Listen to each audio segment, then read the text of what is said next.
Hola, buenos días a todos. Que tengan un buen inicio de semana. Vamos a empezar de nuevo vamos a continuar con lo que son ahora los tipos de conocimiento para Villoro. No sé si para esta siguiente lectura ya les pareció un poco más sencilla la comprensión o todavía tuvieron problemas con este capítulo. ¿Quién me quiere comentar algo? Ya debieron haberse familiarizado, ¿no? Con eh, el primer capítulo que leímos de Villoro. Y de verdad, este es un gran filósofo, vale mucho la pena que lo lean, ¿no? Cualquier eh, texto que posteriormente consulten sobre estos temas, siempre va a ser referencia obligada a Villoro, ¿no? Ustedes lo están leyendo ya de primera mano. ¿Sí? ¿Quién me quiere comentar algo sobre la lectura?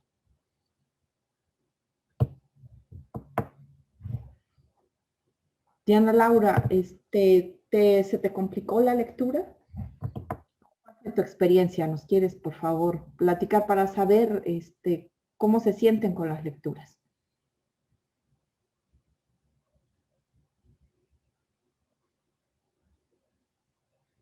¿No, Diana Laura?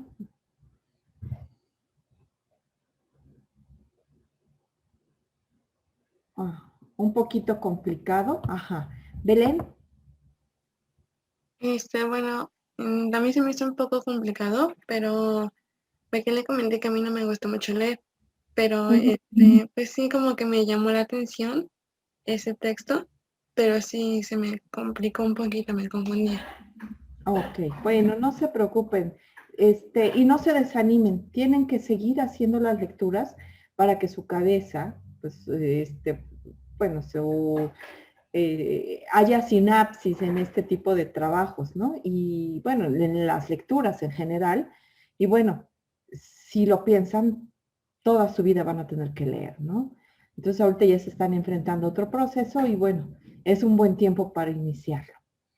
Bueno, vamos a empezar a ver lo que son estos tipos de conocimiento, esa reflexión que hace Villoro, ¿sí? Sobre identificaron cuáles son estos tipos de conocimiento ideal para Villoro. Yo se los comenté la vez pasada, ¿sí lo recuerdan? Sobre qué conceptos va a versar, va a girar el texto. Sí, perdón, Brenda. Sí, los dos tipos de conocimiento son ciencia y sabiduría. Ajá, gracias, Brenda, muy bien. Entonces, espero los hayas identificado. Bueno, a ti se te facilita un poco más por lo que veo en las tareas, ¿no? Este, y vamos a ver entonces qué es lo que nos dice sobre lo que debe ser la ciencia, ¿no? Y sobre todo ahora que estamos en un contexto realmente donde la ciencia ha jugado un papel muy importante, pero también donde se le ha criticado mucho bueno, vamos a ver qué nos dice Villoro sobre esta reflexión, ¿no? Entonces, bueno, ya habíamos visto que esta definición que nos da precisamente Villoro, ¿no? Saberes compartibles por una comunidad epistémica. ¿Se entiende cuando decimos o señala que es una comunidad epistémica? Bueno, determinada.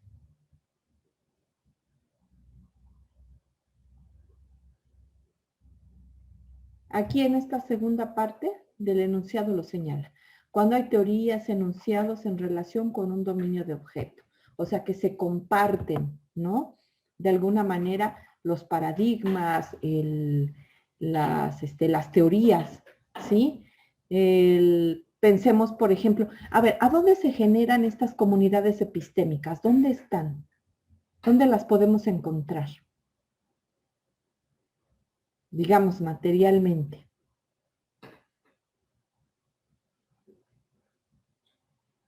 ¿En dónde están estas comunidades científicas? A ver, ¿quién me quiere poner un ejemplo? A ver, nos llega un chat. En libros, bueno, sí, Yasmín, los libros son el resultado de de estos debates, ¿no? Es una manera de transmitir el conocimiento, ¿no? Por eso, bueno, es bien importante conocer todas estas obras. Bien, Yasmín, pero ¿dónde se generan estos libros? ¿Dónde están esas comunidades?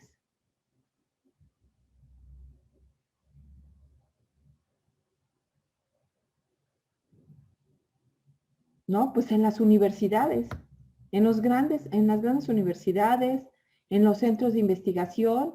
Y bueno, si ustedes han oído por películas o noticias o redes sociales, bueno, sabemos que muchas universidades son famosas eh, por sus áreas de conocimiento, ¿no? Por determinada, están más perfiladas a desarrollar ciertas áreas, ya sea la química, la física, la economía, las matemáticas, la tecnología, ¿no? Entonces es importante porque ahí surgen y lo más interesante es que a veces ahí están los científicos que también están que tienen paradigmas totalmente diferentes, ¿no? En una universidad. Entonces, bueno, es importante lo que se está desarrollando. Ahí. Sí. Y bueno, esto también lo comentamos, pues, como cultura general, ¿no? Bueno, ya vimos, entonces, habíamos visto este punto de que no les interesa ya a los científicos cualquier observación, ¿no? Sino una observación ya determinada, construir toda una metodología que me lleve a analizar el problema, ¿no? También que el conocimiento personal en los descubrimientos nuevos, bueno, y que no está constituido por conocimientos personales. Eso ahorita vamos a verlo. Ajá, bueno, esto ya lo habíamos señalado, pero vamos a explicar, vamos a ver los puntos y ustedes tienen que pensarlo, ¿no? Ver lo que plantea Villoro y me tienen que dar ejemplos. Es una manera de cómo ustedes tienen que aprender, ¿no? El reflexionar sobre lo que nos está diciendo el autor. Entonces, también, fíjense, esta es otra idea importante, ¿no? De que a la ciencia no le interesa cualquier observación, sino que las que están determinadas por el marco conceptual y pueden referirse a teorías vigentes. Es por eso que hagan también una evaluación crítica. A mí me tocó ver todavía en preparatorias a maestros que separaban, no sé cuál fue su experiencia, cuando tenían que hacer investigación, les decían, bueno, me tienen que hacer aparte el marco teórico, ¿no? Y bueno, si ustedes piensan, bueno, ¿qué es un marco teórico? Para empezar, ¿quién me lo puede definir?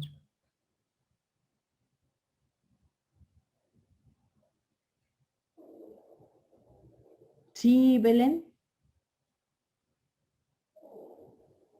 Pues a mí me suena así como muy lógico, que es donde se acomodan todas las teorías, las ideas de un autor. Ajá, sí, las teorías, y fíjate, no es solo de un autor, ¿no? Pero bien, Belén, ¿no te ha tocado hacer ningún marco teórico? ¿En la prepa no tuviste esa experiencia? No, ¿No? Bueno, aquí en la universidad sí vas a tener que hacer. ¿Alguien más? ¿Otra idea para completar lo que nos dice Belén?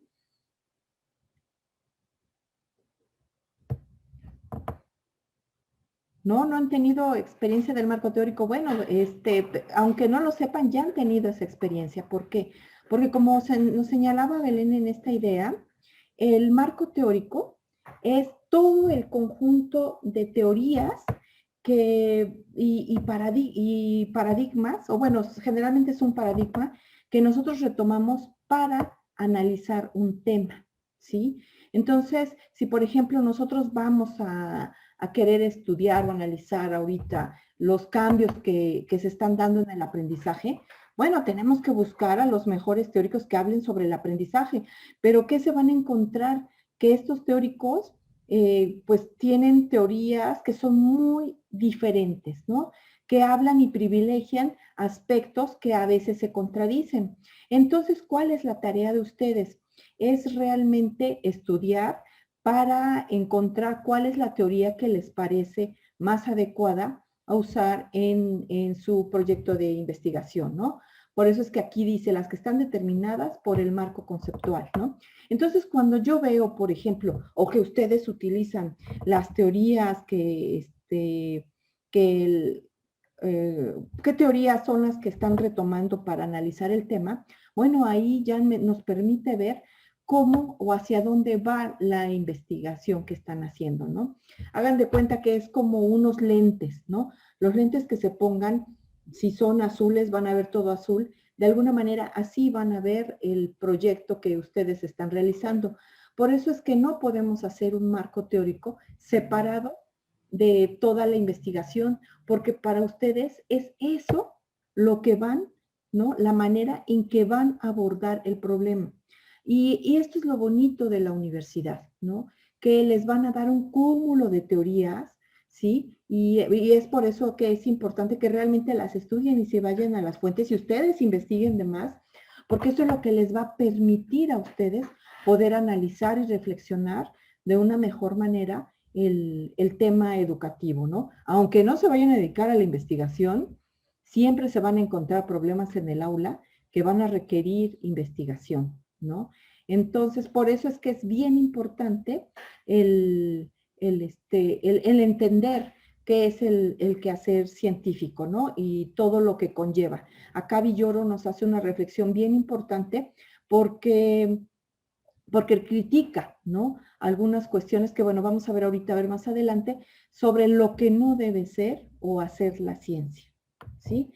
Entonces, por eso es que ya es este punto, no le interesa cualquier observación, ¿no? El siguiente punto que nos dice, el conocimiento personal, en el descubrimiento de nuevos saberes. ¿Alguien me podría platicar, explicar a qué entendió, a qué se refiere Villoro con este punto? Lucero, fíjate, el conocimiento personal en el descubrimiento de nuevos saberes. Y perdón, creo que Belén lo comentó, ¿no? Le parecía lógico el nombre con lo que decía. Y es cierto, pareciera muy básico Belén eso, pero a veces es un problema el que los títulos no nos dicen nada, ¿no? Como que no aplicamos, como que estamos muy, no pensamos las palabras, pero bueno, las palabras es lo que nos dan ese significado, ¿no? Entonces se trata aquí de que pensemos lo que nos dicen. Fíjense, ¿por qué será tan importante el conocimiento personal en el descubrimiento de nuevos saberes científicos? Y piénsenlo con ejemplos. Tenemos muchos que inspiran.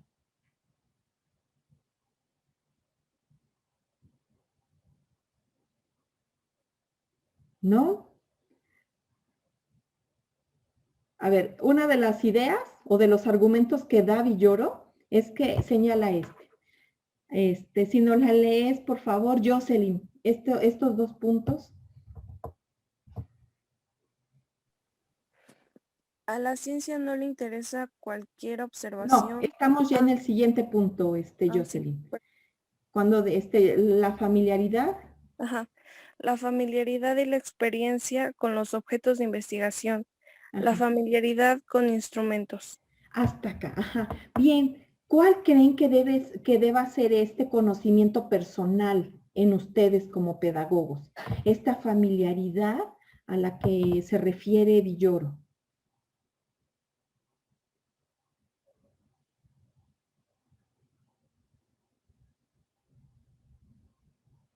Bueno, yo les voy a poner un ejemplo y ustedes lo van a ver ya desde la pedagogía. No sé si supieron que hace unos días se murió Mario Molina. ¿Quién fue Mario Molina?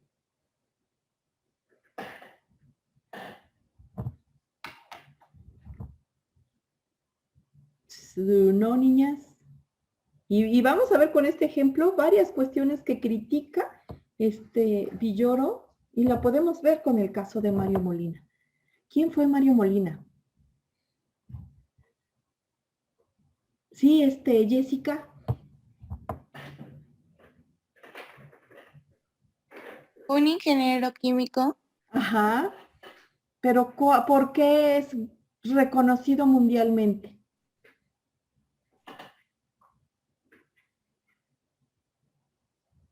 Yasmín, Por ganar un premio Nobel. sí, ganó el premio Nobel ¿de qué? ¿O por qué? ¿Cuál fue ¿De su química? descubrimiento? Ah, ajá, premio Nobel de Química. ¿El que descubrió?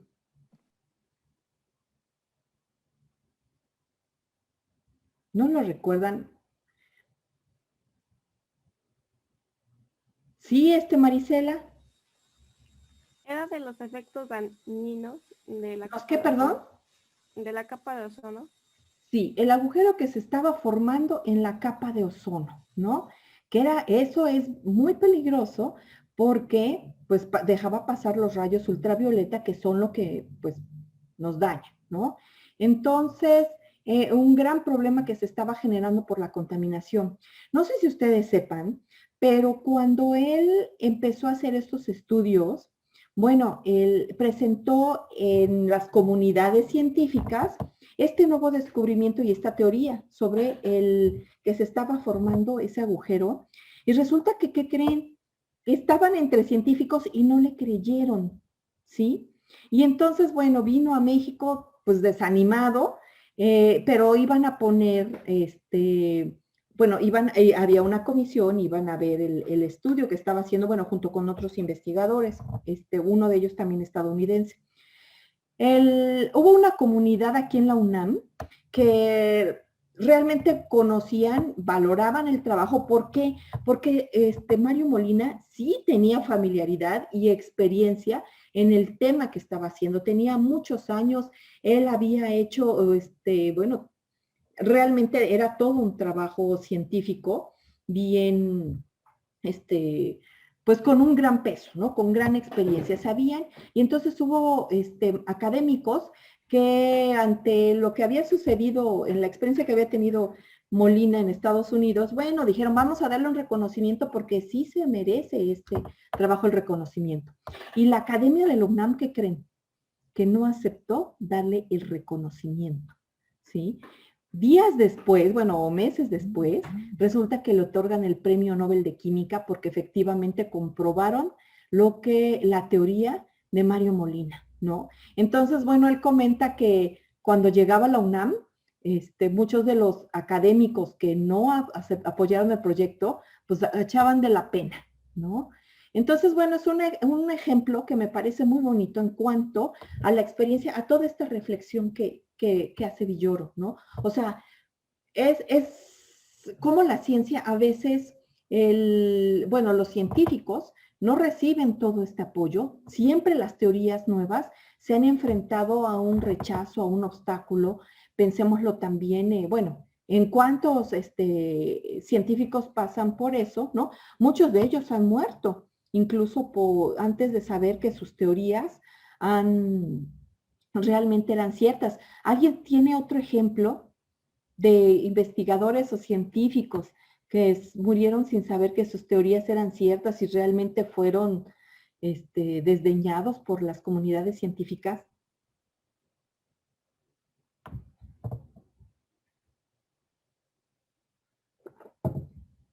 ¿No?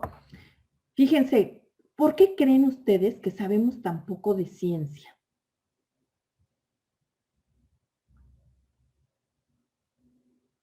¿Por qué a ustedes no les, o bueno, sí les gusta la ciencia o les resulta aburrida? No, y se vale que digan, seamos sinceros, ¿no? Vamos a ver, porque lo tienen ustedes que ver desde un aspecto pedagógico también. Sí, Aime.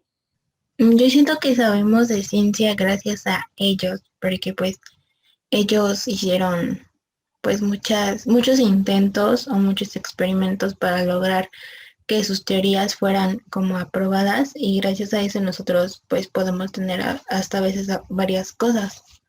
Y siento que la ciencia sí es como muy intrigante y siento que es un poquito compleja, porque pues tienes que entenderla, o sea, no, literal tienes que tener mucha atención con eso. Pues bueno, esa es mi opinión. Ajá. Bien, Aime. y bueno, a ver, mencióname, Aimé, 5 científicos mexicanos.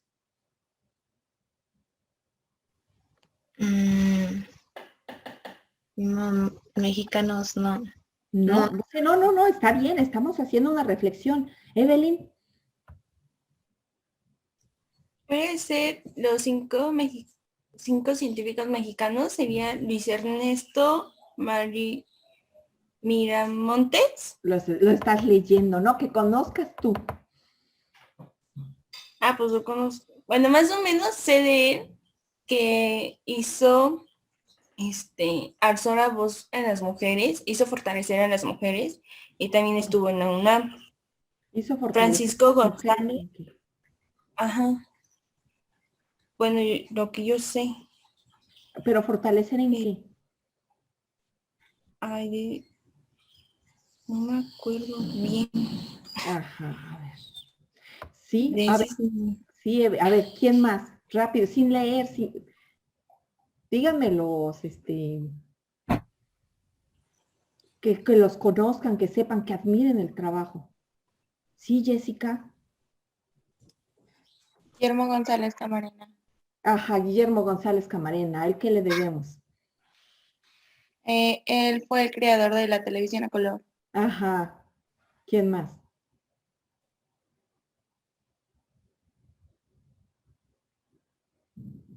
¿No? O sea, ¿qué nos dice ese silencio, chicos y chicas?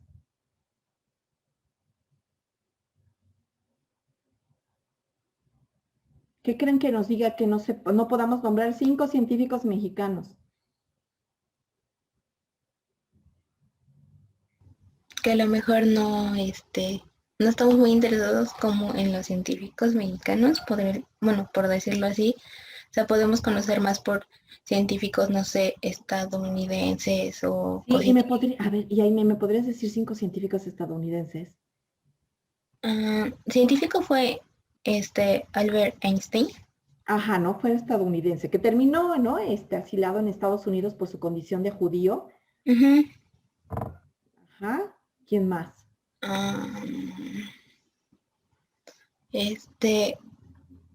Dijo científico, ¿verdad? Sí, o sea, veamos, ¿no? O sea, reflexionemos lo difícil que es poder decir, nombrar a científicos, ¿no? Y bueno, vamos a ver el peso que tiene la ciencia en nuestra vida. Bueno, ya lo señalaba, creo que Aimé, ¿no? O Belén, lo importante que es el trabajo que hacen estos científicos, ¿sí? Sin embargo, no lo conocemos. ¿Por qué? Porque hay, perdón, Aimé, querías comentar algo. También es Isaac Newton. Ajá, ¿y él en qué siglo vivió? Fíjate. Él fue en... bueno, creo que empezó bueno, así que en sus años, creo que en 1600. Fíjate, me estás hablando del siglo XVII. Parece que bueno, sí, por lo que yo me acuerdo fue uno de los científicos, o sea, muchísimos más así como famosos en ese entonces porque fue físico y alquimista, creo. Ajá, sí, Ajá. creo que sí. Sí, ¿verdad? Pero realmente, gracias, Aimé, ¿sí? O sea, vean, no sabemos realmente la importancia de la ciencia y si se dan cuenta a su alrededor, todo lo que tienen, la manera en que estamos comunicándonos es por el desarrollo científico, ¿sí? Entonces, bueno, aquí con esto, bueno, podemos ver rápidamente, bueno, si alguien no está de acuerdo, dígamelo, que realmente hay muy poco interés en la ciencia, las escuelas nos han dado poco interés en la ciencia, no nos gustan las carreras científicas, a veces nos vamos, o bueno, muchos se van a las humanidades por rehuir de las ciencias duras, ¿no? Pero luego se encuentran que también aquí hay ciencia, ¿no? No se esperaba, pero bueno, los más conocidos también, si se dan cuenta, son científicos en ciencias experimentales, en ciencias duras, pero en humanidades conocemos aún menos, ¿no? Entonces, bueno, vamos a ver que bueno, en todas estas gamas, bueno, perdón, antes de pasar, les había pedido otro ejemplo de científicos que no han, que no supieron que realmente sus teorías se llegaron a comprobar, fue el de la teoría de las placas tectónicas de Wegener, ¿no? También un científico que él explicó que había placa, que la Tierra estaba conformada por placas, ¿no? Y fíjense, él, piensen ustedes ahorita en nuestro planeta, ¿no? Cómo están los distintos continentes, y él hizo la teoría, ¿no? Bueno, su teoría era que antes todas estaban unidas. ¿Se acuerdan? Que, bueno, está la teoría de la Pangea, ¿no? Que estaban unidas estas placas, pero poco a poco se fueron separando, ¿sí? Y bueno, eso cómo lo pudo él observar, ¿no? Pues lo observó porque si ustedes ven lo que es África, podría embonar con lo que es América del Sur, y porque también tienen climas muy parecidos. Entonces vean, con la observación, ¿no? Haciendo una serie de estudios, él plantea esa teoría. Él cuando la plantea, pues todavía no hay este desarrollo tecnológico que tenemos. Y por supuesto que, pues bueno, fue criticado, fue incluso despedido también de algunas instituciones en las que estaban, y terminó muy mal, ¿no? Y murió sin saber realmente qué es una teoría, pues actualmente vigente, ¿no? Entonces, y bueno, y estamos hablando de comunidades científicas, entonces pues ya ni pensar lo que pasa con pues con las, pues a los demás, bueno, con otras teorías, ¿no? Entonces es interesante. Bueno, lo que dice Villoro, otro punto, es que para lograr descubrimientos innovadores, dice, necesitan estas tres características, ¿no? Que haya estética, sagacidad e imaginación, ¿no? Y aquí tengo como ejemplo una teoría de Isaac Newton, precisamente, ¿no? Que es del siglo XVI. Ustedes recuerdan las leyes de Newton. ¿Alguien me puede dar un ejemplo de lo que posibilitó alguna ley de Newton y que todavía se siga ocupando?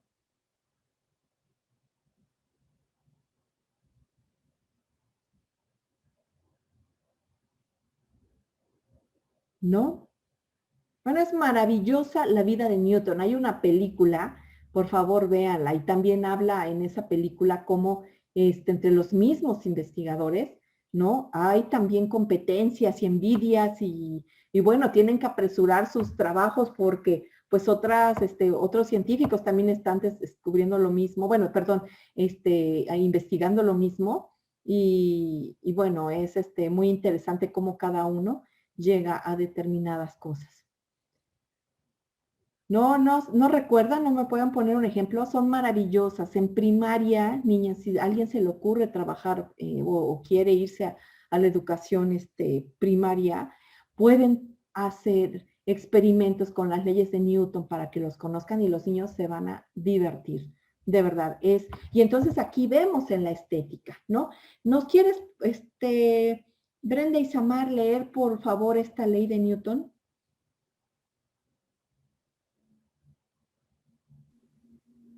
Para lograr descubrimientos innovadores.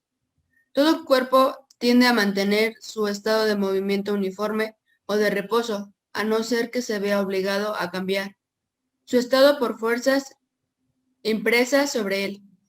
Ajá, gracias, Brenda. Entonces acá lo que estamos viendo es que nos dice Villoro, bueno, él no pone esta teoría como ejemplo, ¿no? Yo la puse, pero es un ejemplo para que vean lo que se refiere con estética, ¿no? Es una teoría que dice muchísimo y que genera grandes descubrimientos e investigaciones, y es muy corta, ¿no? Es pequeña, ¿sí? Dice, y aquí también podemos ver la sagacidad, ¿no? ¿Por qué podemos explicar la sagacidad en esta teoría?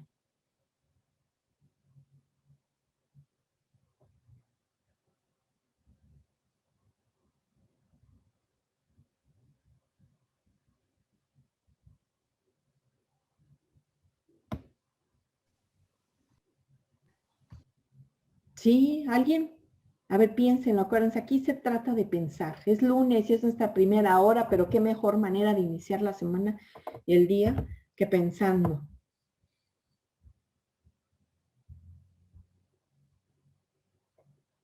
¿Me pueden volver a reformular la pregunta a mí? Sí, ¿por qué? ¿Cuándo vemos la sagacidad? Porque es importante la sagacidad en una teoría.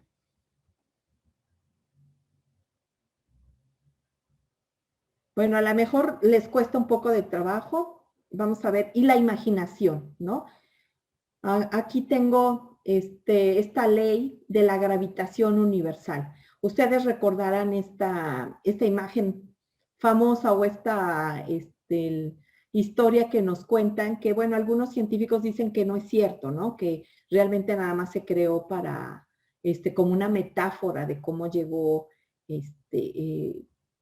Newton a explicar la ley de la gravitación universal. ¿Quién me quiere platicar qué nos dice esta primera imagen de Newton con la manzana?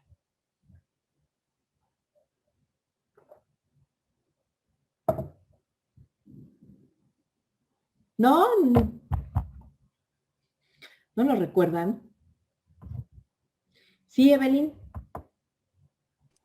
Que yo sepa, era la gravedad. Con eso Sí, explicó la teoría de la gravedad, ¿sí? ¿Por qué? ¿Qué se dio cuenta Newton al ver a la manzana caer?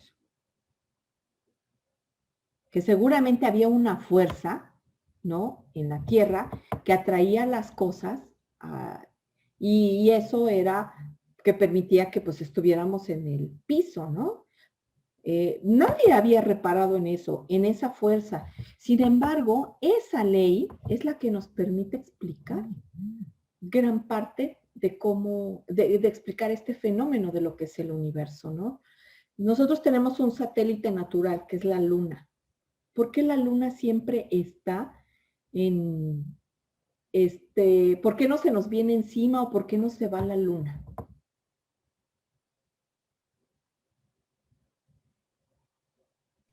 ¿Por qué no se va la luna? Ajá. Sí, ¿por qué no se aleja y se va a otros planetas? ¿O por qué no viene y se cae y se estrella nuestro planeta? Se puede decir que porque pues ella está como en su, o sea, como, se puede decir que como en su anillo, por decirlo así. O sea, ella está Ajá. como estática, por decir, o sea, nosotros giramos, ella no. O sea, nosotros Ajá. giramos alrededor de ella. ¿Nosotros Entonces, giramos alrededor de ella? no, nosotros giramos, nosotras, Ajá. nosotros A giramos. ver, sí, Evelyn. se supone que en el espacio, se me olvidó lo químico, pero se supone que en el espacio, el momento que nosotros llegamos, por eso nosotros flotamos ahí, porque ahí es otra diferencia de gravedad. No me acuerdo muy bien del nombre, pero, ay, es que no me acuerdo bien, pero se supone que es por eso. Ellos como tienen una masa más, más, ¿cómo se puede decir? Más alivianada, Rocky, más alivianada, ¿Tú crees? Sí, Que yo, sea yo más creo, ligera. No, yo ahí ya, ahí vamos a ponernos cuestiones más sencillas, Evelyn, ¿sí? Pero bueno, bien, bien, o sea, veamos cómo a ver, o alguien me puede explicar, porque pareciera que no sabemos hasta ni lo más básico, por qué no nos vamos por el universo, ¿no? ¿Y por qué la luna? Bueno, ¿cuál es la función de la luna? Además de inspirarnos canciones y poemas. ¿Qué pasa si no tenemos luna?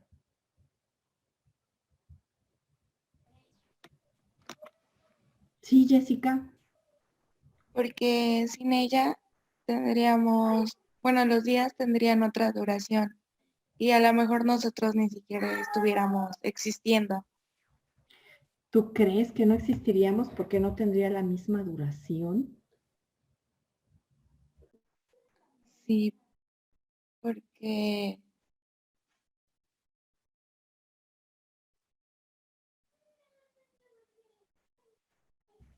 Ajá. Sí, Imaginen que es como una casa algo vieja. Bien,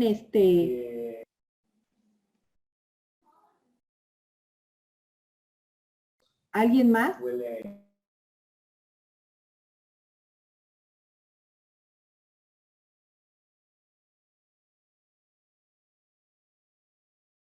¿Quién más nos puede hablar? Sí, Aime.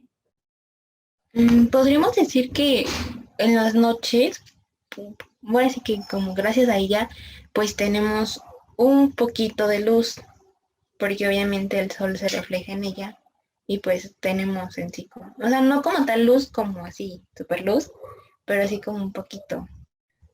Y siento que sí nos hace como un poquito más ligeros, ¿no? Sí, bueno, se explica esto, Aime, precisamente por la gravitación, ¿no? La fuerza de gravedad que hay, que está atrayendo la Tierra a la Luna, ¿no? Y bueno, sí, lo que también señalaba, perdón, Evelyn, pero también lo que controla son las mareas, ¿no? Y por eso, bueno, si no estuviera, habría un descontrol en las mareas, y eso es lo que, bueno, inundaría varias ciudades, y eso ya tendría como resultado, como lo señalaba Jessica, ¿no? Bueno, imagínense poblaciones inundadas, bueno, vendrían problemas de hambrunas, ¿no? También las migraciones, en fin, una serie de caos. Entonces, veamos cómo es muy bonita la ciencia, porque nos permite realmente poder entender cómo estamos constituidos. O bueno, realmente es fascinante, de verdad, y no necesariamente tenemos que ir a la mejor a leer a los científicos, pero así a los divulgadores de la ciencia. En México tenemos brillantes y muy destacados divulgadores de la ciencia que nos permiten entender esto, ¿no? A ver, ¿por qué nuestro cielo es azul si el universo es oscuro, ¿no? ¿Qué otra pregunta interesante nos podemos plantear sobre el universo? Bueno, a lo mejor no han encontrado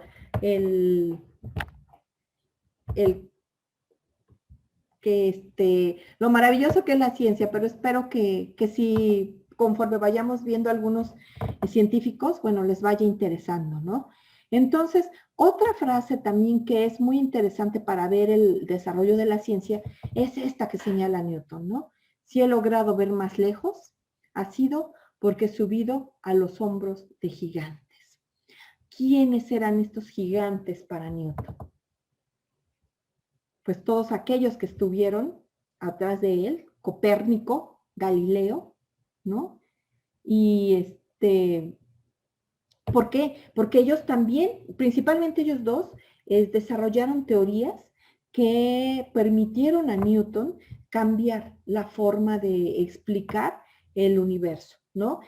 Vean, estamos hablando del siglo XVII. ¿Cuál es el teórico que viene a encontrar errores en la teoría newtoniana? La teoría de Newton entonces empieza a explicar, ¿no?, el universo y, bueno, cuestiones físicas y matemáticas. Bueno, es un genio Newton porque él empieza a crear las matemáticas, ¿no? Y, bueno, el cálculo y algunas cuestiones que todavía las hacen sufrir en preparatoria, ¿sí? Pero, ¿quién fue este científico y en qué siglo cambia esta teoría y es vigente una nueva teoría para explicar el universo? ¿Quién? ¿No? Es Einstein. Y es hasta el siglo XX. Entonces veamos que por 3 siglos tardó esta teoría, ¿no?, newtoniana. Por eso es importante. Con eso también vemos otra característica, que la ciencia no, bueno, teníamos una tradición que no cambiaba tan rápido, ¿no? Ahora podemos decir que sí, la ciencia parece que avanza aún más rápido, sin embargo, ciertas teorías siguen siendo vigentes, ¿no? Claro, no está totalmente desechada la teoría newtoniana porque grandes aportaciones de él, como la ley de la acción, que toda acción corresponde a una reacción, ¿se acuerdan? Eso, por ejemplo, posibilita la aeronáutica, ¿no? El que los cohetes puedan salir al espacio. ¿No les parece impresionante cómo, por ejemplo, un cohete que va a una misión, se va a la Estación Espacial Internacional o se va a cualquier otro, bueno, va a la Luna o pues a donde han llegado, ¿no? Nada más, pueda ir esos toneladas de acero, puedan volar. O un avión, ¿no les parece todavía increíble que un avión cuánto pesa y pueda realmente volar, ir en el aire? Eso es algo que nosotros también tenemos que ver. Y los pedagogos sí tienen que seguir enseñando, el aprender a sorprendernos, ¿sí? Porque eso es lo que nos posibilita la imaginación. Si para nosotros nada nos causa sorpresa, pues no vamos a tener tampoco imaginación, ¿no? Porque todo, o sea, y realmente no estamos viendo lo maravilloso de las cosas, ¿no? Cuando ustedes vayan de visita a un museo, es lo que tienen que hacer, pensar que tienen que ver con otros ojos lo que van a ver. O sea, a tratar de pensar qué quería hacer el artista o, bueno, los objetos que están ahí, por qué están ahí, qué les dicen, qué representa, ¿no? Esa sensibilidad que hemos perdido y que, bueno, eso nos hace realmente no percibir, no emocionarnos y no pensar, ¿no? En las cosas. Si alguien no está de acuerdo con esto, pues adelante con sus argumentos, ¿no? Bueno, vamos a ver, entonces, ¿qué se requiere para hacer ciencia? ¿No? Dice, someterse a una instrucción y entrenamiento adecuados. Bueno, quisiera realmente para que vean la importancia que tiene la pedagogía y la educación en las escuelas. ¿Alguien sabe quién es bueno, ¿me pueden nombrar 2 astronautas mexicanos? Astronautas quiero decir que hayan ido al espacio.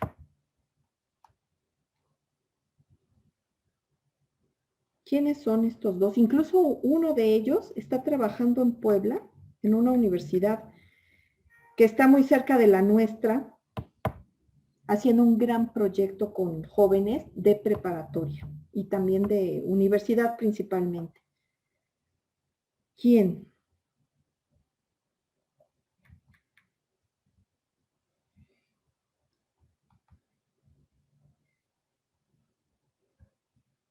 ¿No lo conocen? ¿No conocen a nuestros 2 científicos? Sí, Lucero. No recuerdo si era Rodolfo o Adolfo. No, creo que es Rodolfo. Rodolfo Neri Vela. Ajá. Ajá. O es un astronauta, creo que fue el primer mexicano en ir allá al espacio. Ajá. Ajá. Y el segundo en Latinoamérica. Ajá, sí. Ajá. O sea, vean, realmente estamos, y qué bueno que mencionas a Neri Vela, perdón, porque, bueno, al que les preguntaba era José Hernández, ¿no? Sin embargo, el caso de Neri Vela es muy interesante porque cuando él fue al espacio, va con otros científicos de otros países, lo que van a desarrollar es los sistemas de comunicación, ¿no? Entonces, cuando regresa Neri Vela, bueno, él está pues ya empapado y conoce y se codea con la intelectualidad y los mejores sobre esos temas de la telecomunicación. Y lo que él propone al gobierno que está ahí a posteriores es que se tiene que invertir en el desarrollo tecnológico para que se pueda vender tecnología en telecomunicaciones, ¿no? Y México va antes que astronautas italianos, antes que japoneses, y bueno, era una buena oportunidad. Por supuesto que, bueno, no por supuesto, desafortunadamente no le hacen caso, y bueno, ahora esos países que posteriormente iniciaron el desarrollo de telecomunicaciones, a ellos les estamos comprando eso, ¿no? ¿Y qué quiere decir? Por ejemplo, ¿qué tipo díganme, ¿qué aparatos conocemos que se desarrollaron gracias a la exploración espacial? Denme ejemplos.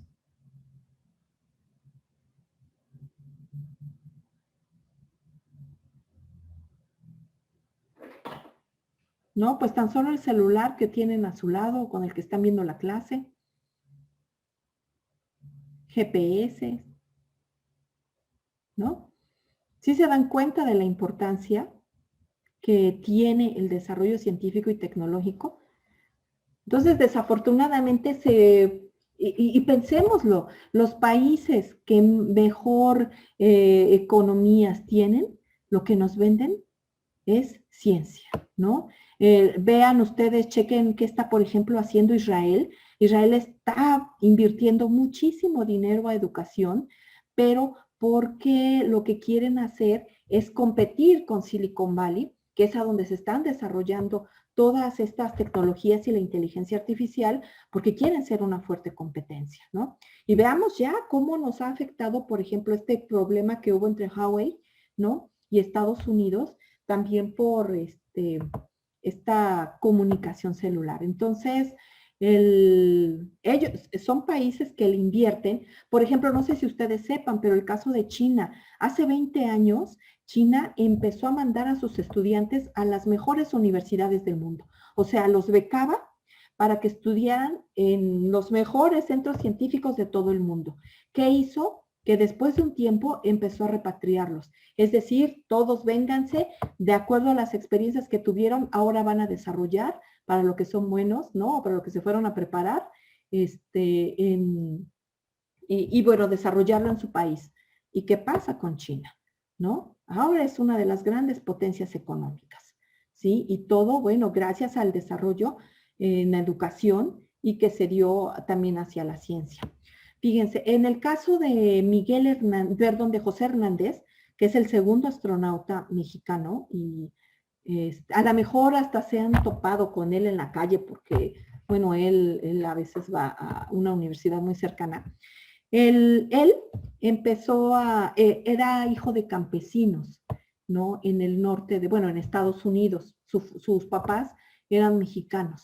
Pero dice, él cuenta en un libro muy bonito que se llama El niño que tocó las estrellas.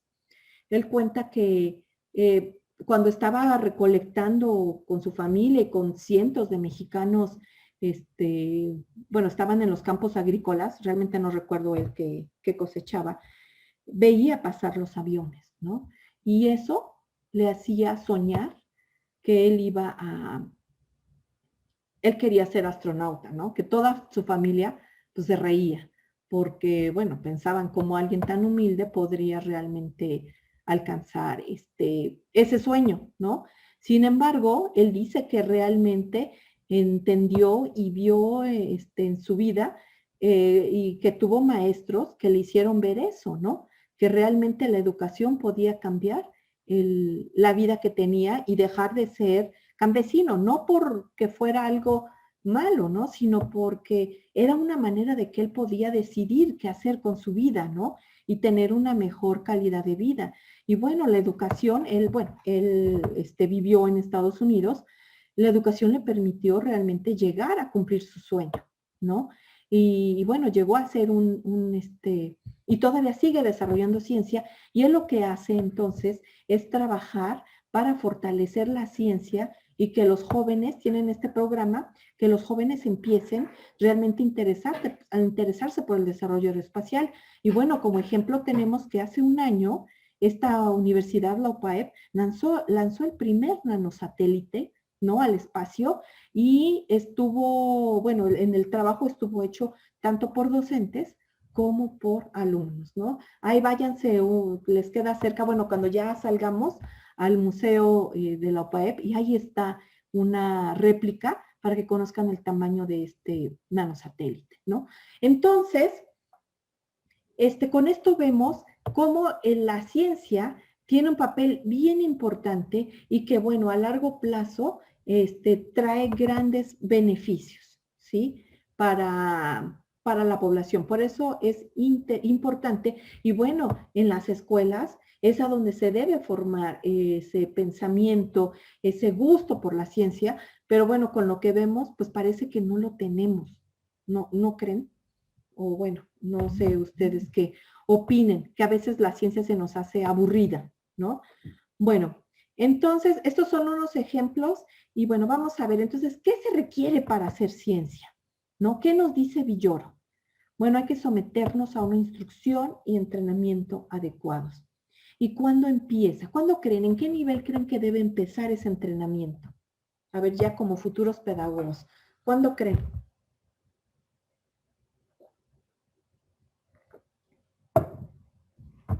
¿En qué nivel, Belén? ¿En primaria? En primaria, ajá, bien, Belén. ¿Alguien más? ¿Serán muy chicos? ¿Serán ya muy grandes? ¿Otra hipótesis? Puede ser hasta en la secundaria. Hasta en la secundaria, nos dice Evelyn. Ajá, ya más grandes. ¿Alguien más? A ver, otra hipótesis.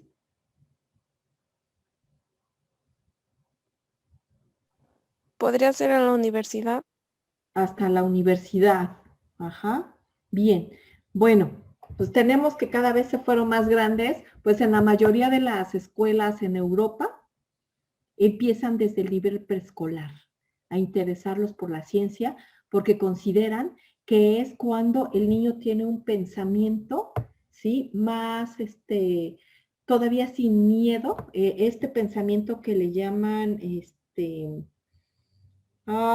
perdón, se me fue el adjetivo. Es decir, que hay un estudio que hizo y que es muy famoso de Ken Robinson acerca de que él encontró que entre más grande es un niño, su pensamiento divergente empieza a reducirse. Es decir, que cuando un niño no tiene miedo a hacer preguntas, explorar e investigar, ¿no? Ustedes denle a un niño pequeño un teléfono y él le va a picar por donde sea, ¿no?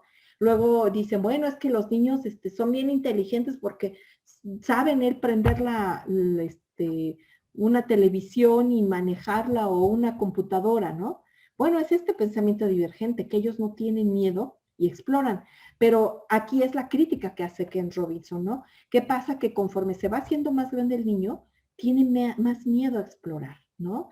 Y entonces el pensamiento se reduce, ya no es divergente, ya no tiene muchas soluciones para un problema, sino que ya se reducen sus posibilidades ya siendo muy pequeñas, ¿no? Entonces es una crítica que se hace a la escuela, que ¿qué estamos haciendo mal para que en lugar de hacer a niños más creativos, los estamos limitando en cuanto a este tipo de pensamiento más creativo y en cuanto a la imaginación, ¿no?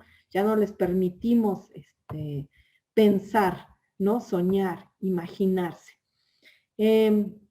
Entonces, y bueno, ustedes saben a qué se refiere la exploración espacial, la competencia que hubo sobre la carrera espacial. ¿Quién me puede decir qué fue esto hecho histórico en el mundo? La carrera espacial y entre quiénes era la competencia. Los ubico un poco en la época de la Guerra Fría.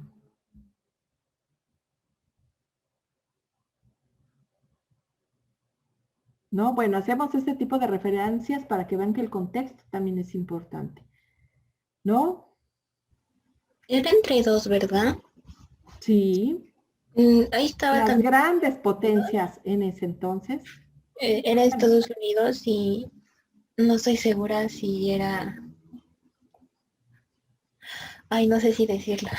No, sí, adelante. Ya, ve, ahí está el ejemplo de lo que dice Ken Robinson, ¿no? El miedo que tenemos ya a decir, porque se nos tilda con el fracaso, ¿no? ¿De Francia? No. ¿La verdad? Jessica. Es Estados Unidos y una Unión Soviética. Ajá, lo que era la Unión Soviética, ¿no? Ya no existe. Ahora, bueno, se dividió. Ahora es Rusia, ¿no? Lo que se conservó de la ex Unión Soviética. Sí, entonces, pero ¿cuál fue el objetivo de esta competencia, de esta guerra? De bueno, no guerra, sino competencia, esta carrera, perdón, armamentista. O esta, mejor, más bien esta carrera espacial.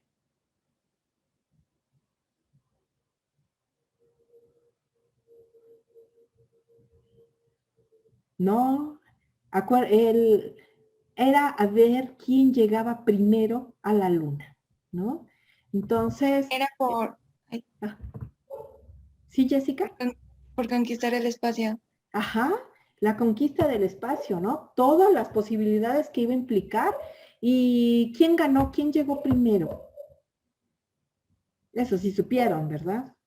Hay imágenes icónicas. Jonathan, ¿quién llegó primero?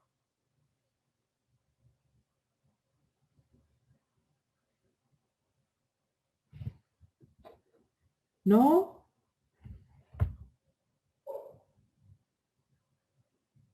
Pues Estados Unidos. Y hay, también se pueden encontrar en internet teorías de que no es cierto, que fue una simulación que hizo Estados Unidos, pero no, hay también blogs de gente muy seria que ustedes pueden encontrar, sigan al que les he, de los videos que he subido, y otros, él es doctor en física, sobre, bueno, los argumentos de por qué sí realmente llegaron, ¿no? Entonces, bueno, ¿por qué es importante esto que estamos señalando? Porque lo que hizo Estados Unidos para lograr el ganar, digamos, esta carrera espacial, empezó a educar a los niños desde pequeños, ¿sí? Y dándoles o fortaleciendo la educación hacia la ciencia. Tenemos el caso de un gran científico mexicano, no sé si ustedes lo conozcan, es Antonio Lascano. Él es uno de los mejores evolucionistas que tenemos en el mundo. Él vivía en la frontera con Estados Unidos. Él era hijo de personas realmente humildes. Sin embargo, le llegó a sus manos un libro de esos que estaban que había pertenecido a su abuela y que, porque ya, bueno, había sido, había estudiado en una escuela estadounidense en un tiempo en que dejaban a los niños mexicanos ir hacia Estados Unidos a estudiar. Bueno, y a la abuela le gustó mucho el libro y lo guardó. Este niño lo descubre y con este libro el niño empieza a soñar, a imaginar, y bueno, él quiere ser astronauta, ¿no? Realmente ya en su formación no es astronauta, pero sí trabaja para la NASA y bueno, para agencias internacionales de investigación. Y bueno, este es un ejemplo. Él también se dedica a divulgar la ciencia y lo que me parece maravilloso de este hombre es que señala eso, que como un libro nos puede cambiar la vida, ¿no? A él un libro le cambió la vida. Él decía, imagínense cuántos niños que no les ha llegado un libro, que no les ha llegado la educación, cuántas Marie Curie nos hemos perdido, cuántos Charles Darwin, perdón, cuántos, en fin, ¿no? Porque no han tenido el acercamiento de él. O sea, para él ese libro le cambió la vida. Entonces veamos, ¿no? Cómo es bien importante desde niños que ustedes les contagien ese amor por la curiosidad, por la imaginación y que los hagan, pues soñar, ¿no? Entonces, eso fue lo que permitió a Estados Unidos y empezaron a ver una serie de concursos, ¿no? De ciencia en las escuelas y que bueno, eso es una tradición que ahora se acerca.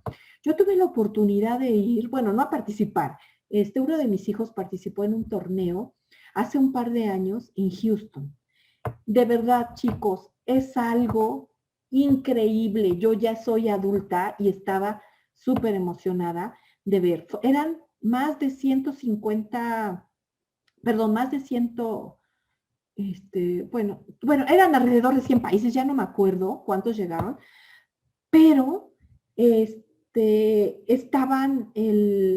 llegaron de todo el mundo, ¿sí? En Houston es un auditorio enorme donde todos los participantes llegan, el campeonato es de First Lego League, no sé si alguien lo conozca o haya tomado, haya participado, ¿no? Bueno, lo bonito de eso es que es una fiesta para los jóvenes, ¿sí? Para los niños. Las edades van de los 7, bueno, la categoría en la que fuimos, bueno, la que fue mi hijo, de 7 a 15 años. Pero de verdad que es impresionante los chicos como los proyectos con los que llegan. Y bueno, a mí lo que me sorprendió es que quienes llegaron con un gran apoyo, por ejemplo, fueron, y había una gran unión, fueron los países árabes, ¿no? Porque muchos de ellos para convivir llevan sus ropas tradicionales, ¿no? Y bueno, se pueden ver, pero cuando les tocaba participar, pasar a las competencias, realmente entre todos ellos había un gran apoyo, ¿no? Algo bonito de ese torneo es que uno de los valores que tratan de fomentar es la cooperación, ¿no? La cooperación internacional. O sea, que los niños aprendan que van a competir, pero van a competir para divertirse, ¿sí? Que se pueden ayudar entre ellos, o sea, fomentar una solidaridad. Y es algo bien bonito, porque también en lo que los evalúan es que les ponen un problema, ¿sí? Pasan solo al equipo y les ponen un problema de evaluarlos cómo trabajan en equipo, ¿no? Entonces tienen 3 minutos, imagínense, tienen que tener competencias de resolución de problemas, tienen que trabajar bajo tiempo determinado, bajo presión, ¿no? Y tienen que solucionarlo. Entonces, entre todos ellos. Y la manera en cómo reaccionan, bueno, si un niño se enoja, si un niño solo manda, o es el que hace todo, bueno, el equipo va quedando descalificado con esas pequeñas cosas. Entonces, bueno, con esto vemos cómo estos países siguen desarrollando, siguen invirtiendo muchísimo dinero para el desarrollo de la ciencia y bueno, vemos cuáles son los resultados, ¿no? Lo vemos también, bueno, en los niveles de todos los inventos que patentan. Vean, por ejemplo, un ranking de cuántos inventos patentados tiene un país como Estados Unidos, Japón, China, y véanlo con el resto de América Latina, ¿no? Que no hay este tipo de apoyos a la ciencia y la tecnología. Nosotros, bueno, llevamos a nuestros hijos y pues los papás tuvimos que pues endeudarnos, ¿no? Para llevarlos. Sin embargo, vemos, por ejemplo, cómo llegan los niños japoneses con sus uniformes llenos de patrocinadores, ¿no? Y empresas grandes, ¿no? Porque, bueno, las empresas están también inmiscuidas con las escuelas porque desde ahí empieza el desarrollo científico y tecnológico. Yo solo quiero que les quede así la tentación, chicas, que qué triste que a veces nuestros países no participen y no se aliente, no se fomente, ¿no? Este tipo de competencias. Y sin embargo, bueno, tenemos también ejemplos de escuelas tecnológicas, aquí una en la ciudad que realmente llegó a una competencia en Japón de robótica, y lo que a mí me llamó mucho la atención, no sé si lo vieron en los diarios, fue hace como un año, creo, año y medio, que ellos tuvieron que completar las piezas del proyecto que llevaban con palitos, ¿no? Porque no tuvieron dinero para comprar otros materiales, ¿sí? Pero bueno, supieron resolver el problema y bueno, debido a la sagacidad, a la imaginación, a la creatividad que tuvieron para el proyecto, por supuesto que hubo patrocinadores que se los llevaron a Japón, ¿no? Entonces veamos que aquí en esto es lo que nos señala Villoro, ¿no? La importancia de la sagacidad y la imaginación para hacer ciencia, ¿no?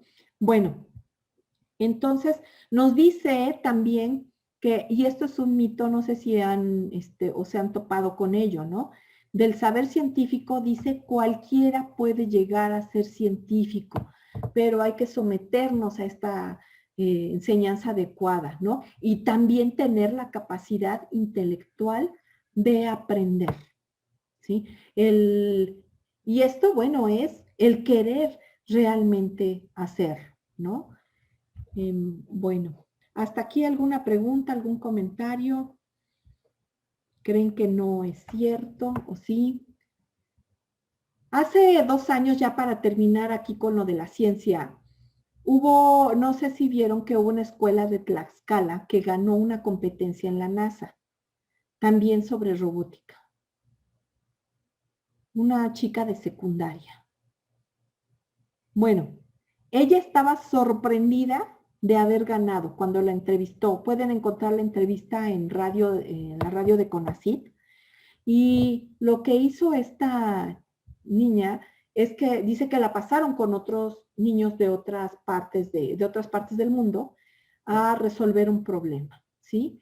Y el problema la solución que ella dio para ese problema, que les digo, les da muy poquito tiempo para dar una solución, es hacer calentadores, o sea, calentar, creo que tenían que calentar agua o conservar energía, algo así, con láminas, con aluminio, ¿no? Y esto, bueno, le pregunta a la entrevistadora, ¿y cómo se te ocurrió dar esa solución, no? Utilizar paneles de aluminio. Y ella dijo, pues es que así calentamos el agua en mi casa, ¿no? No tenemos a veces suficiente energía y entonces tenemos que aprovechar el sol, ¿no? Entonces vean, algo práctico, algo que observó, y entonces a ella se le hizo increíble que esa solución, ¿no? Haya ganado, pues esa competencia, con esa solución que él lo ve. Entonces es esto, chicos, hay que aprender realmente a empezar a ver el universo. Por eso es que en muchas escuelas, no sé, el caso tan famoso de Finlandia, ¿no? O también Alemania, que la educación también es sacar a los niños para que vean alrededor, para que vean la naturaleza, ¿no? Para que comprendan, esto les da ideas para imaginar, ¿sí? Bueno, entonces espero que esto, lo que es la ciencia, la importancia de la ciencia, ¿no? Les haya ya quedado claro.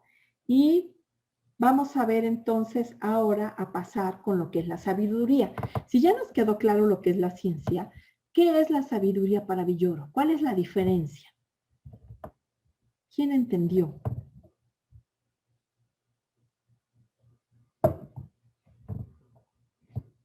¿Sí, Belén? Bueno, él dice en el libro que al hombre sabio no lo han instruido en saberes científicos, sino en observación personal. Ajá, muy bien. Esa es una característica bien importante. Bien, Belén. ¿Otra característica?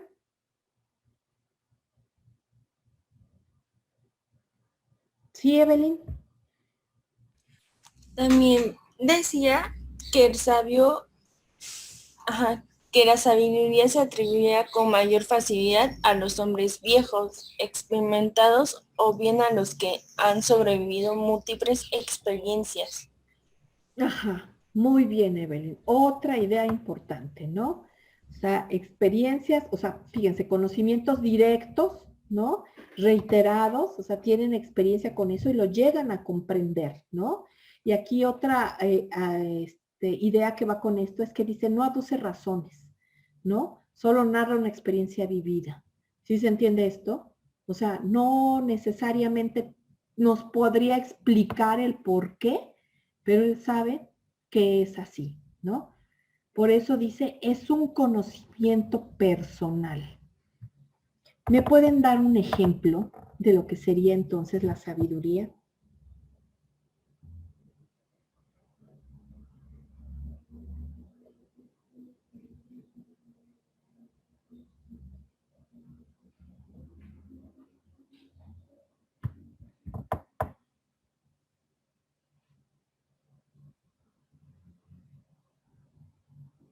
Sí, aquí tenemos, el mismo Villoro nos da los ejemplos, ¿sí, Belén?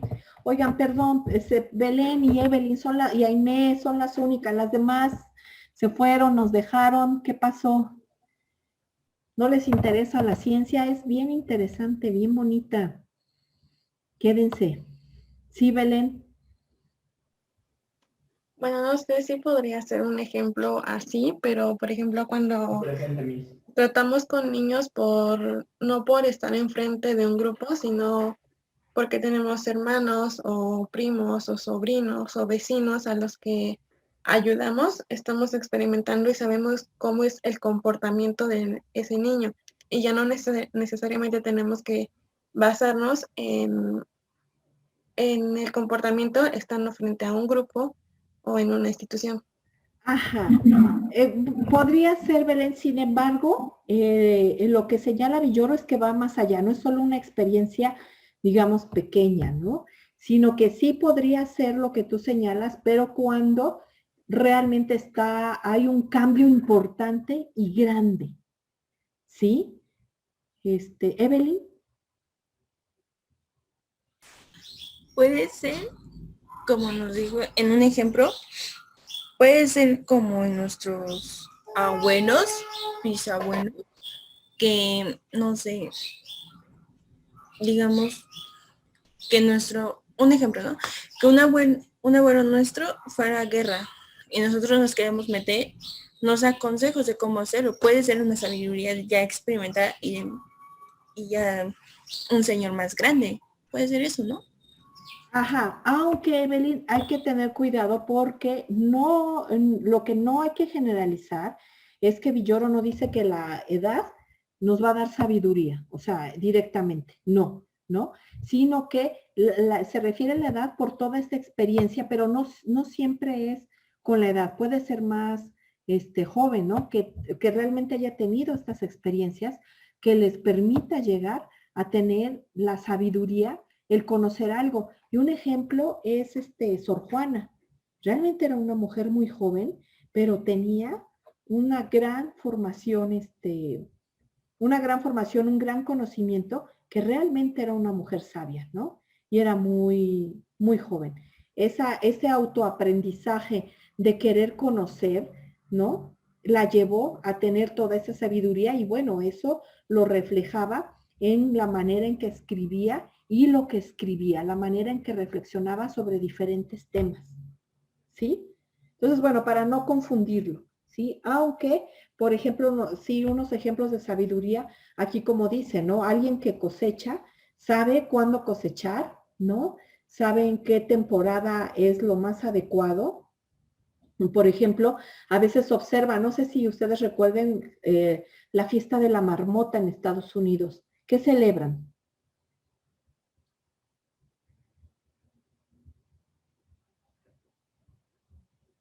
No, chicas, bueno, cuando empiezan a salir las marmotas de la tierra, los campesinos se dan cuenta que ya es momento de cosechar porque ya se van a acabar los fríos, ¿sí? Y entonces, es cuando es el momento adecuado. O sea, saben ver a su alrededor, saben interpretar, ¿no?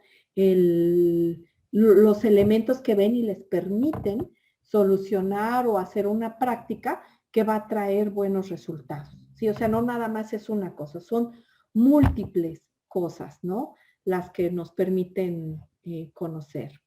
Bueno, a ver, la pregunta, entonces, ¿un científico tiene que ser sabio?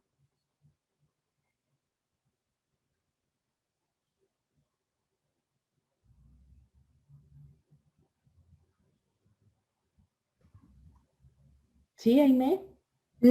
O sea, no como tal un sabio, pero a lo mejor sí tener los conocimientos necesarios para poder implementar sus teorías. Claro. Bueno, sí. Ajá, sí, pero pues tienen errores, o sea, ellos se basan mucho en el ensayo y error. O sea, no sé como... Y en teorías. Ajá. Ajá, bien, Aimee, sí. En teorías, a diferencia del sabio, que puede no tener una información teórica, pero sabe, conoce y así es como se dan las cosas, ¿no? Entonces, sí, un científico no necesariamente es sabio, ¿no? Pero sí, pues se pueden dar los casos, ¿no? Pero no es necesario. Son dos tipos de conocimientos, por eso es que lo señala, ¿no? Diferentes, pero que es necesario retomarlos. Bueno, entonces, ¿cómo justifica los conocimientos, los diferentes tipos de conocimientos que nos señala Villoro para poder comprender un poco más esto? Es que necesitamos también un conocimiento bajo condiciones subjetivas.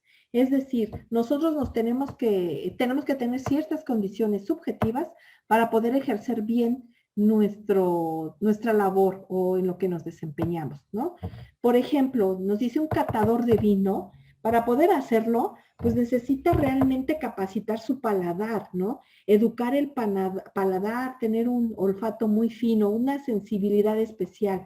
O sea, son características propias de las personas que les permite saber catar un vino, ¿no? Entonces también lo mismo nos señala que para saber ver un cuadro, ¿no? También tenemos que educar nuestro gusto, la imaginación, la estética, el refinamiento, ¿no? Educar la sensibilidad. O sea, no es, o sea, tenemos que llegar a ciertos conocimientos que son más especiales para poder desarrollar lo que nosotros necesitamos. Ustedes díganme como pedagogos qué características o qué condiciones subjetivas necesitarían desarrollar para ser buenos pedagogos. Susana o Ariadne, que han estado muy calladas. ¿Podría ser la comunicación, profa? Ajá, muy bien, Jocelyn. La comunicación para ustedes es vital, ¿no? ¿Qué más? ¿Sí, Marisela? También la observación. La observación, por supuesto, tienen que afinarla. Imagínate qué tan importante es lo que señalan, que le pueden cambiar la vida a un niño cuando ustedes pueden observar por esas habilidades que van a desarrollar, que el niño tiene ciertos problemas, ¿no? Y que canalizarlo, bueno, va a tener una mejor vida académica. Bien, ¿qué otra? ¿Sí, Belén? Creatividad. La creatividad, claro, bien, Jessica. Que sea paciente y positiva. También, sí, bien importante, ¿no? Nosotros lo vemos en los papás, cómo se desesperan con los niños, ¿no? Y bueno, en ustedes eso, la paciencia. Y no solo con los niños, con los padres también, ¿no? Evelyn. Puede ser también nuestro lenguaje y nuestra expresión. ¿Sí? Todo tipo de lenguaje, ¿no? El corporal y el oral, ¿sí?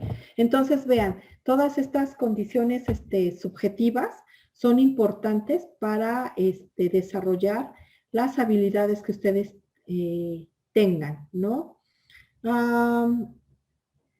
Perdón, aquí, a ver, las de justificación objetiva, ¿no? Aquí nos dice que es un saber, un arte, habilidades especiales, pasar por un aprendizaje práctico, sensible a la realidad. Ok, Yasmín.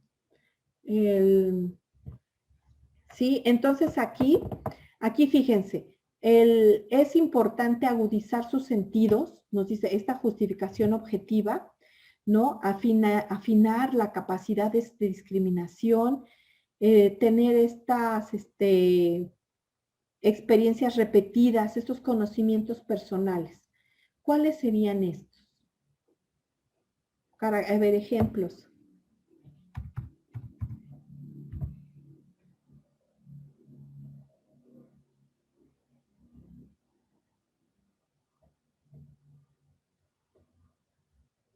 Sí, Belén.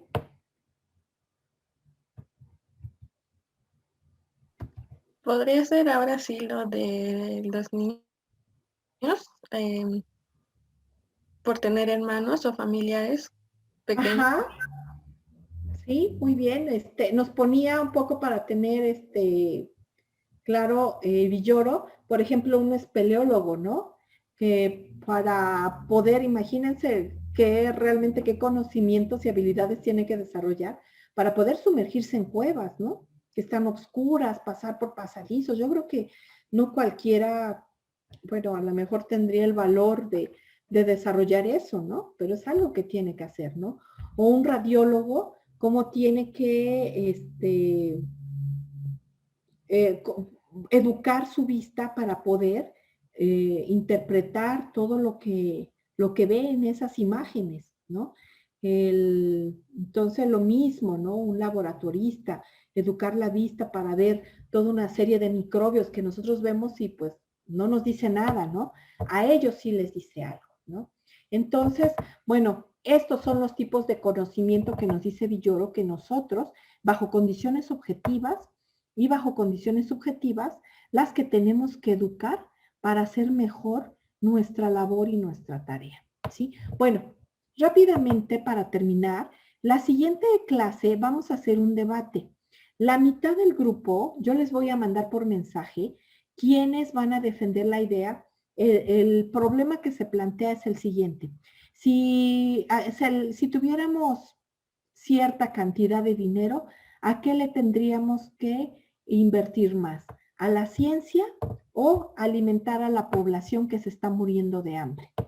La mitad del grupo va a preparar y va a investigar, va a encontrar los argumentos para defender que se le tiene que invertir a la ciencia, y la otra mitad del grupo en que se tiene que invertir más en atender los problemas, en este caso el hambre de la población. ¿Sí? Y ese va a ser el ejercicio